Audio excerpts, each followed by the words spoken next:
Hey, welcome back to Marriage Monday. We're happy you are joining us. As you can see, we're mixing it up a little bit this week. We are recording from our home, and Pastor Ray is not with us this week, but don't worry.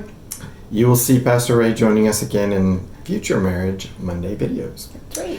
So this week, we want to talk briefly about our differences in marriage and working toward oneness in the midst of those differences.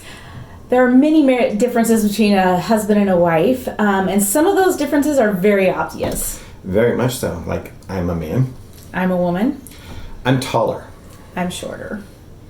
But other differences you learn more over time as you get to know each other and spend more time together. Such as, I'm an introvert. I'm more extroverted. I love pizza, but it can only have pepperoni on it. How boring is that? I like variety. Different toppings are a good thing, and lots of them, even pineapple. Ugh. And my favorite Christmas movie is White Christmas. The only Christmas movie is Die Hard. That's debatable, but If you and your spouse made a list of things that describe you or the things each of you like, you would find that the two of you are obviously very different. And unfortunately, sometimes these differences can lead to conflict in the marriage, and it just seems like things would be so much easier if God had just made you more alike, right? Loving someone who is like you would be easier, but it would also probably be boring. And it wouldn't allow us to grow and be more like Christ.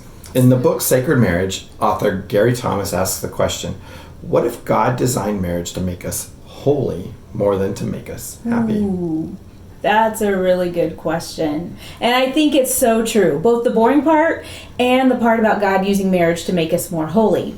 I know that our differences have caused me to step out of my comfort zone in order to experience things with Chuck that I would have never done otherwise, like canyoning.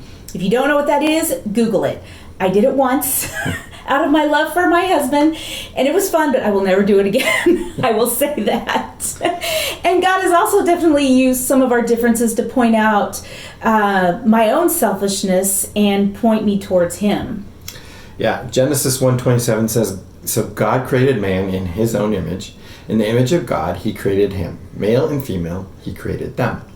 And in Genesis 2:24, it says, that is why a man leaves his father and mother and is united to his wife, and they become one flesh.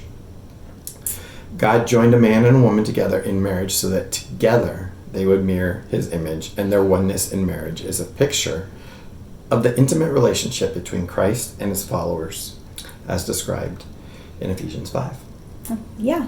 So by loving someone who is so different than us, we actually reflect God to our children and to the people around us. We can actually point people to God through our marriage relationship. So this week, why don't you list out some of the differences between you and your spouse and see how God can use those differences to strengthen your relationship with Him and bring you closer to Him and to each other.